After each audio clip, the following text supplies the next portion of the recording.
Okay, I'm the Deputy Jesus, and this program is called Moment of Unquestionable Truth. Okay. We are trying to ask critical questions that people refuse to accept. Okay. So I'm asking this afternoon, if your brother refuse to help you, Okay. I mean vehemently, there are two different kind of not helping you. This time around, he has the ability to help you, and he said, no, you are not in my line of those that I made money for. Yeah. Has he done anything wrong? He hasn't done anything wrong by not helping you. But then, even though, society or by convention, he's owed to help you. But on his own personal ground and yours, he has not done anything wrong.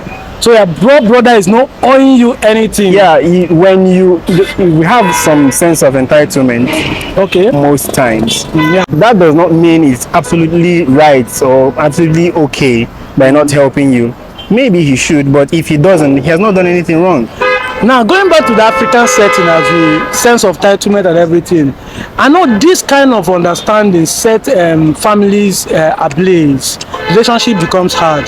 So, in a case where you finally make it, would your family and his own family, can you still relate with him? There's what the Igbo say. I say na akpata akuzora iruana akunetigbilo. Means when you have money, then you have money, envy goes. When you have money and he has money, envy goes. So it's a motivation for you to go hustle if he has not helped you. Yes. Okay. But if he helps you, it's cool. But if he doesn't, so you still relate with him because akpata akuzora ilana. Ilana. Yes.